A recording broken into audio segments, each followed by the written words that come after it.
دین ہمارا صحبت سے پھیلا ہے، صحبت، معیت، رفاقت، اس کی تاثیر ظاہر ہوئی ہے، اور وہ تاثیر ان ہستیوں میں سب سے پہلے پیدا ہوئی ہے جنہوں نے اللہ کے محبوب صلی اللہ علیہ وسلم کی صحبت و معیت پائی۔ اللہ تعالیٰ نے اس لیے معہو فرمایا، والذین معہو، کہ دیکھو اصل کڑی یہ ہے کہ یہ میرے نبی صلی اللہ علیہ وسلم کے ساتھی ہیں، آپ کی سنگت و معیت کے سعادت سے بہرور ہیں۔ تو اس لیے سارا معاملہ اسی پر ڈیپینڈ کرتا ہے کہ یہ حضور کے ساتھی ہیں۔ تو جب ساتھی ہیں اور ساتھ رہے ہیں تو انہوں نے وہ سب کچھ لے لیا جو حضور دینے آئے تھے، اور جو اللہ نے جس کو دے کر اپنے نبی کو بھیجا تھا۔ اب ان سے حاصل کرنے کے لیے ضروری ہے ہمارے لیے، اگر ہم ان سے حاصل کرنا چاہتے ہیں تو ان کی محبت ہمارے دلوں میں۔ اس لیے آپ صلی اللہ علیہ وسلم نے ان کے درجات بیان فرمائے، ان کی مرتبے بیان فرمائے، امت نے بھی ان چیزوں کو سمجھا، اسی اعتبار سے عہدے و منصب تقسیم ہوئے۔ چنانچہ سب سے افضل جو حضرت ابوبکر صدیق رضی اللہ عنہ کی ذات ہے، سب سے افضل ذات حضرت ابوبکر صدیق رضی اللہ عنہ، تو ان کو سب سے پہلے خلیفہ نامزد کیا گیا، اور حضور نے بھی ان کو اپنے پیچھے نمازوں کا امام بنایا اور بہت سے عام امور ان کی سپرد فرمائے۔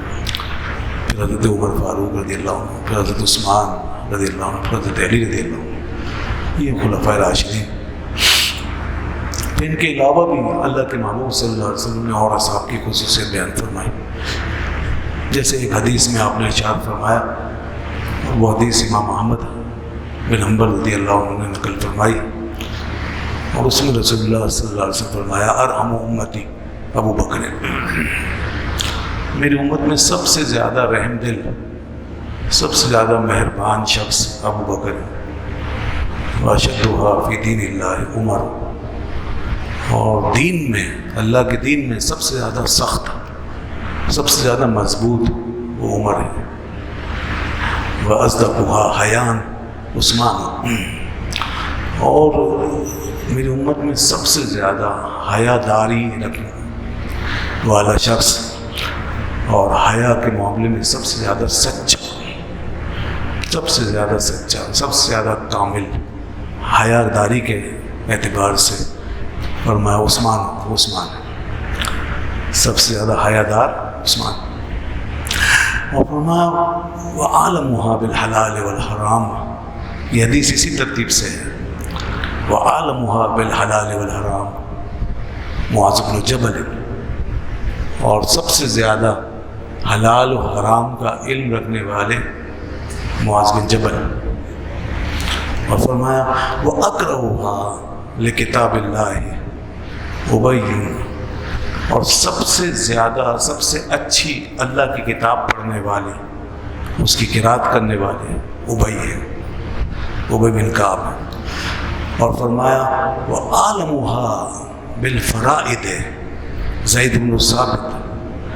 اور سب سے زیادہ علم فرائض رکھنے والے، فرائض کا علم رکھنے والے، فرائض سے مراد یہ میراث کا جو علم ہوتا ہے اس کو علم الفرائض کہتے ہیں، تو سب سے زیادہ میراث کا علم رکھنے والے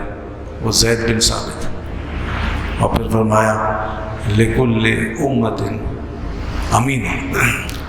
ہر قوم اور ہر امت کا کوئی امین ہوتا ہے،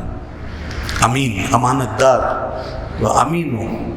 أُمَّتِي عُبَيْدَةُ بْنُ الْجَرَّاحِ، اور میری امت کا امین وہ عبیدہ بن جراح ہے، ابو عبیدہ بن الجراح، ابو عبیدہ بن جراح ہے میری امت کا امین، امین هذه الامہ، اس امت کے امین ابو عبیدہ بن جراح ہے۔ یہ سب بیان فرمایا، یہ سب کے درجات، ان کی خصوصیات اس طرح بتائی ہیں، اور ایسی بے شمار حدیثیں۔ تو یہ اس لیے ہائی لائٹ کیا کہ لوگ پہچانیں اور لوگ اس کے مطابق استفادہ کریں، جو جس مرتبے کا حامل ہے اس سے اسی لحاظ سے استفادہ کریں، ان سے وابستہ ہوں، ان سے محبت رکھیں۔ تو اگر یہ اصحاب یہ ان کی ضرورت نہ ہوتی اور بس کتاب و سنت کافی ہوتی تو پھر یہ ساری باتیں کیوں بیان کی گئی؟ سوچنے والی بات۔ اور پھر کتاب و سنت جس کو کوئی کافی سمجھتا ہے اس معنی میں کہ اصحاب کی ضرورت نہیں، اور اپنے تئیں کتاب و سنت کو سمجھ لیں گے تو وہ جاہل بیوقوف آدمی ہے کہ ان اصحاب کے بغیر نہ کتاب ہم تک پہنچ سکتی تھی نہ سنت۔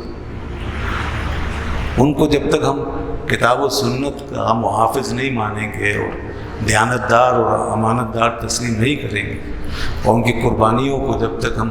تسلیم نہیں کریں گے تو کتاب و سنت کیسے پہنچیں گے؟